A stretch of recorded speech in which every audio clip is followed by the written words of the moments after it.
Good morning, viewers. This is Ben Seattle for a video series I am calling The Century of Information War. This episode is titled, The Tweet is Mightier Than the Bone Saw. We begin with James Khashoggi, a Washington Post reporter who walked into the Saudi consulate in Istanbul earlier this month in order to pick up some documents for his wedding the next day. 2 minutes later, he was dragged into a nearby room, where a group of hard men began to cut him into parts while he was still alive and screaming. His killers appeared to be experienced at this kind of thing. When the screaming started, they put on their headphones and pumped up the volume. I've heard that classical music is soothing. Some background would be helpful. Khashoggi was well known and used to be the unofficial spokesman for the Saudi royal family. But the cards at the top got reshuffled, and Khashoggi had backed the wrong prince.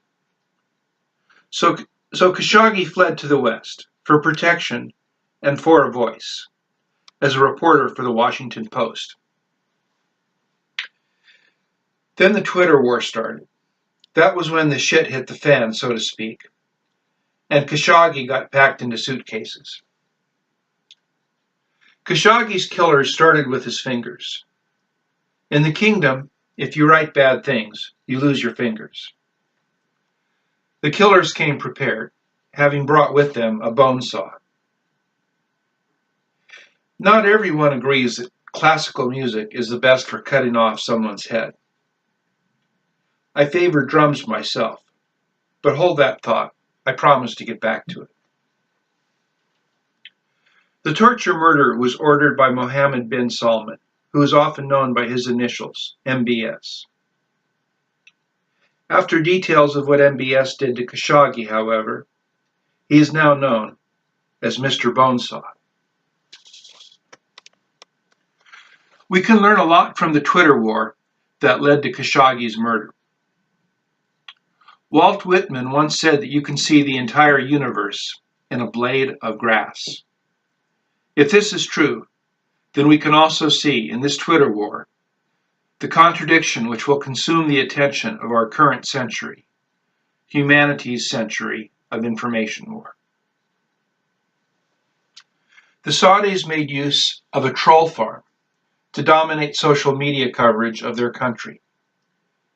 This army of trolls was paid $3,000 a month each to support Mr. Bonesaw and tell lies about upstarts like Khashoggi. What could possibly go wrong? Saudi activists call this troll army the electronic flies.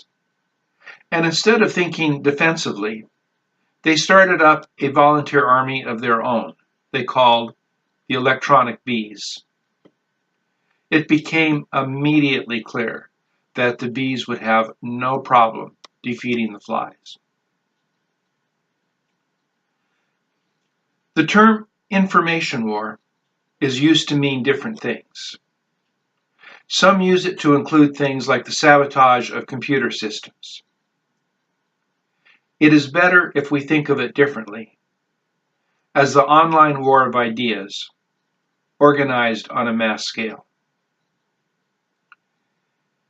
That is what is happening today. Armies of humans, assisted by bots, are engaged in the online war of ideas and are learning to coordinate their activities on an increasingly larger scale. We are reaching a point where, in this regard, we are beginning to see something new to history. Fasten your seatbelts. The Western press has run editorials suggesting that Mr. Bonesaw should be fired as leader of the Saudi kingdom. There has been speculation concerning who, quote, we, unquote, should select to replace him. Some Western editorials have even called for a constitutional monarchy in Saudi Arabia. There has not been much advocacy from within Saudi Arabia for a constitutional monarchy. The main reason for this is simple. Anyone who was foolish enough to advocate such a thing might be thrown into a crowded prison, overflowing with sewage, if they were lucky. If they were not lucky, their crucified bodies would be put on display in the public square. Start with a can of Coke. Shake it up really good. Now try to open it. That can of Coke is Saudi Arabia. Saudi Arabia is key to the U.S. strategic control of the entire region. Saudi Arabia helps to prop up other reactionary regimes and promotes what is called stability, which is a term used to mean the repression of democratic movements, such as emerged throughout the Arab world in 2011 in countries like Egypt and Bahrain. Trump said that he wants to stick with Mr. Bonesaw because, quote, he keeps a lid on things. But the last time U.S. imperialism made such a show of support for a hated, murderous, so-called reformer in this part of the world, it was the Shah of Iran. The Shah had his soldiers shoot activists dead in the street. But the soldiers got fed up with this and instead shot their officers. The Shah was overthrown in 1979. A less repressive form of government in Saudi Arabia would be a big victory for the Saudi people, for the entire Arab world, and for the rest of humanity. What is holding this back? No one becomes king in Saudi Arabia without the approval of the ruling class in the U.S. Without U.S. protection, the entire Saudi royal family would be blown away in a sandstorm, or end up like Gaddafi, with bayonets up their butts. FDR, Roosevelt, who forged the U.S.-Saudi alliance, could have summed it up. They are sons of bitches, but they are our sons of bitches. 3 years ago, Saudi Arabia launched a brutal war in Yemen, the poorest country in the Arab world. This war is part of Saudi Arabia's regional rivalry with Iran. As part of this war, Saudi Arabia has blockaded ports, created the biggest cholera epidemic in history, and put 14 million people at risk of starvation. Every 90 minutes, a Saudi-American airstrike is launched against Yemen, sometimes hitting military targets, and sometimes hitting marketplaces, hospitals, and school buses. A reasonable guess is that 50,000 people have been killed so far in this carnage. This war would be unthinkable without logistical and intelligence support and political cover from U.S. imperialism. From the point of view of imperialist interests, it is not that big a deal if tens of thousands, hundreds of thousands, or millions die. But the war has turned into a quagmire. There is no end in sight. That is why Yemen has started to hit the news recently. The war in Yemen, like Mr. Bonesaw, may have become a liability. I think we can draw conclusions from all of this.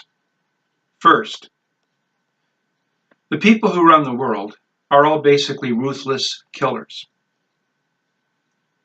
The main argument in the Western press for replacing Mr. Bonesaw as the chief U.S. lackey in the Kingdom of Saudi Arabia is that he is inept, reckless, foolish, etc. Such arguments are similar to the arguments made against Trump by the Democratic Party and sections of what is called the, quote, deep state. This term, the deep state, is a reference to the various institutions, formal and informal, which are part of the machinery of bourgeois class rule. These voices argue that Trump is an amateur who is in over his head and who is fucking up imperialist interests. The Democratic Party establishment parades itself, such as during the Supreme Court Kavanaugh hearings, as a bastion of decency and integrity, as opposed to the more racist, rapist culture of the Trump machine. The war in Yemen puts the lie to all this. The blockade, the starvation, the cholera, the bombings of marketplaces and school buses, the constant and uncontrolled wanton slaughter of the Yemeni people, this whole pile of barbarous war crimes began under the supposedly peaceful, sophisticated, and wonderful Obama. The second conclusion we can draw is that imperialism is not a policy. Rather, imperialism is an entire economic and political system, organized from top to bottom to serve the rule of capital. The Democratic and Republican establishments may squabble with one another, but they are cogs in an integrated imperialist machine, which works with skill and precision to keep humanity ignorant and enslaved. The ruling classes in other countries, such as Russia and Iran, are not any better, and have the blood of 500,000 on their hands in Syria. All of these ruthless killers added together represent less than 1% of humanity. On the other hand, the overwhelming majority of humanity is opposed to this kind of imperialist war and senseless slaughter. But we don't rule the world. The ruthless killers do. Recent events are helping people understand that fundamental change is necessary. The third conclusion we can reach is that Twitter is more powerful than bone saws. The social weight, so to speak, of social media is increasing with every passing decade. It is as if the amount of oxygen in the atmosphere is continuously increasing. After a while, everything becomes combustible. The Saudis can hire an army of trolls, but experience is already showing that volunteer armies of ordinary people will inevitably emerge to defeat the trolls. The fourth conclusion we can reach is that the truth cannot be covered up forever. As the online wars of ideas deepen and develop everywhere, they will tend to interact with one another, sometimes merging, as the truth comes out. It will become clear, over the course of time, that there are two main class forces in contention. One side has the bone saws, the jet planes, the tanks, and all these other weapons. The other side, the international working class and the oppressed, will have numbers and the truth on their side. In an age of steadily increasing transparency and wars of ideas organized on a mass scale, victory will increasingly belong to the side that is based on the truth, which cannot be covered up forever. The truth about everything is emerging from the darkness, and nothing will be able to stop it.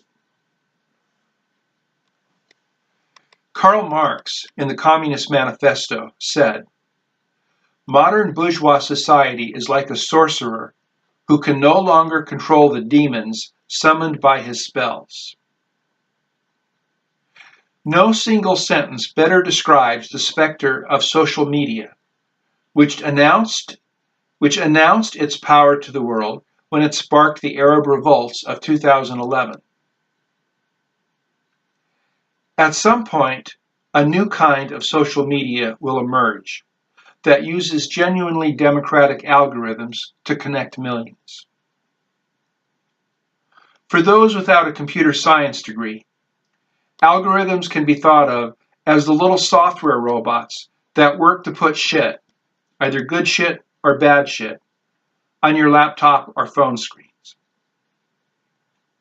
Currently, these little software robots work to keep your eyes glued to the screen for the maximum number of hours per week, so that your attention can be captured and auctioned off as a commodity to advertisers who pay money for the right to manipulate your emotions and make you think you can be happy if you buy what they are selling. Or, in more simple language, these little software robots are designed to manipulate you, to shovel shit in your face hour after hour and make you want to come back for more. Democratic algorithms, on the other hand, don't work for the advertisers or the big platform companies like Facebook or Twitter. They work for you. You can modify these little robots or replace them altogether. You are in control. Once this new kind of social media emerges, millions will be able to use democratic algorithms to connect to one another and self-organize. At this point, the genie will be out of the bottle. This will lead to the moment when, as Karl Marx wrote, all that is solid melts into air. How much power will be unleashed when this happens? Power beyond imagination.